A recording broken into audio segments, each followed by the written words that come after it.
एक समय में हमारी दुनिया में डायनासोर का राज था।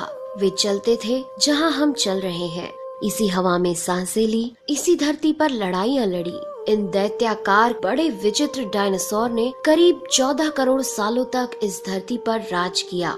इन डायनासोर की कई हजार प्रजातियां थी। इनमें से कुछ शाकाहारी थे, कुछ मांसाहारी, तो कुछ डायनासोर बहुत ही शांत स्वभाव के थे। वहीं कुछ डायनासोर बहुत ही हिंसक और खतरनाक थे। ये उस समय के सबसे सफल जीव थे। लेकिन फिर अचानक ऐसा क्या हुआ? आखिर वह कौन सी घटना थी जिसने इनका नामो निशान ही मिटा दिया? इसे जानने के लिए हमें करोड़ों साल पीछे जाना होगा और डायनासोर्स के उस अंतिम दिन को करीब से देखना होगा। तो आइए चलते हैं आज से 65 मिलियन साल यानी कि 6 करोड़ 50 लाख साल पीछे।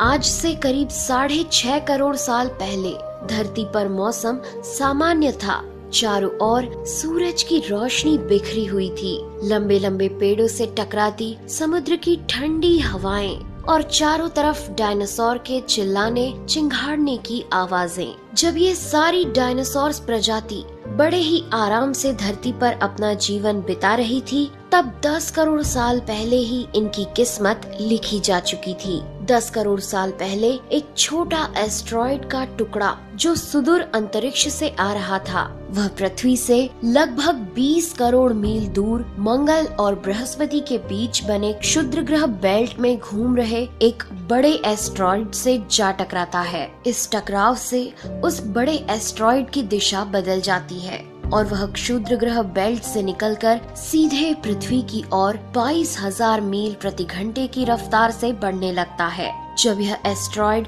पृथ्वी से 3,84,000 किलोमीटर की दूरी पर था, तब धरती से शायद डायनासोर का अंत ना होता यदि यह एस्ट्रॉइड पृथ्वी के उपग्रह चांद से टकराता।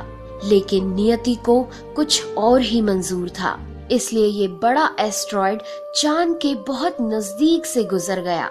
40 किलोमीटर के व्यास वाला 2 ट्रिलियन मेट्रिक टन का ये एस्ट्रॉइड प्रत्येक सेकंड के साथ साथ धरती के करीब बढ़ता जा रहा था। ये एस्ट्रॉइड जब पृथ्वी के वातावरण के संपर्क में आया तो इसकी रफ्तार एकाएक 70,000 किलोमीटर प्रति घंटा हो गई। पृथ्वी के वायुमंडल में घुसते ही घर्षण की वजह से ये एक भयानक आग के गोले में बदल गया। ये इतनी रफ्तार से धरती की ओर बढ़ रहा था कि सिर्फ 4 मिनट में इसने अटलांटिक ओशियन को पार कर लिया। इसकी चमक इतनी अधिक थी कि धरती पर टकराने से पहले ही हजारों जीव आग के इस दहकते गोले को देखकर पूरी तरह अंधे हो चुके थे। ये जीव उस उल्का को देख नहीं पा रहे थे, लेकिन वह उसकी भयानक गर्मी को महसूस कर रहे थे। कुछ ही क्षण में ये एस्ट्रॉइड मेक्सिको की खाड़ी के पास जमीन से टकराता है और लगभग 35,000 डिग्री सेल्सियस की ऊर्जा वाला एक भयंकर विस्फोट होता है। इस टकराव का विस्फोट लगभग 10 हाइड्रोजन बम के विस्फोट के बराबर था। ये विस्फोट इतना शक्तिशाली था कि इसके टकराते ही धरती की लाखों टन धातु अंतरिक्ष में चली गई। टकराव वाली जगह पर 180 किलोमीटर चौड़ा और 20 किलोमीटर गहरा गड्ढा बन गया। विस्फोट के कारण इस गड्ढे का सारा मेटल और पत्थर आसमान में धूल के बड़े बादल में बदल गए। 16 मिनट 40 सेकंड बाद जमीनी टकराव की वजह से धरती के अंदर चारों ओर 11.1 तीव्रता की भूकंपीय तरंगे उठने लगी। इस वजह से समुद्र में विशालकाय लहरों का निर्माण हुआ और एक के बाद एक सुनामी की लहरें चारों तरफ बढ़ने लगी। भूकंपीय तरंगों ने सभी सक्रिय ज्वालामुखियों को दहका दिया, जिसके कारण जगह जगह डायनासोर का विनाश शुरू हो गया। धरती के महाविनाश की प्रक्रिया आरंभ हो चुकी थी। इस भयानक विस्फोट में रेडिएशन की मात्रा इतनी बढ़ गई कि इसके 800 किलोमीटर के दायरे में आने वाले सभी जीव जलकर पूरी तरह राख के ढेर में बदल गए थे। इस महाविनाश में उड़ने वाले डायनासोर इन जमीनी खतरों से तो बच निकले, लेकिन ये तो महाप्रलय की बस शुरुआत मात्र थी। विस्फोट की वजह से जो लाखों टन मेटल, पत्थर और धूल अंतरिक्ष में गया था, वह ग्रेविटेशनल पुल के कारण ठीक 40 मिनट बाद आग के गोले के रूप में पूरी धरती पर बरसने लगे।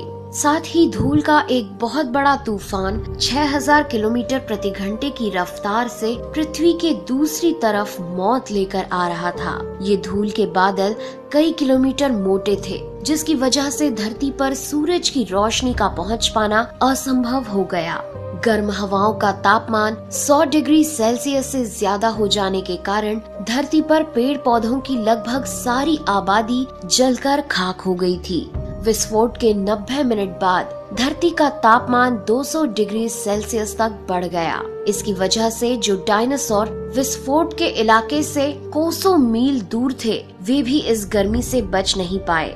इस महाप्रलय से धरती की कुल 90% प्रजाति पूरी तरह खत्म हो गई थी और जो 10% जीव धरती पर बच गए थे, उनमें से भी सिर्फ वही जीव जिंदा रह सके जिनका वजन 30 किलोग्राम से कम था। इसका कारण ये था कि इस महाप्रलय में लाखों की संख्या में जीव मारे जा चुके थे और पेड़ पौधों की सारी आबादी भी जलकर राख हो चुकी थी, जिसके चलते यहाँ जो बड़े और विशालकाय जीव जीवित बच गए थे, उन्हें भरपूर मात्रा में खाना पीना ना मिल सका। लेकिन ये महाप्रलय किसी अन्य जीव के लिए फायदेमंद साबित होने वाला था। धरती पर डायनासोर का अंत एक छोटी प्रजाति के लिए सुनहरा अवसर लेकर आया और वह प्रजाति थी मैमल्स की।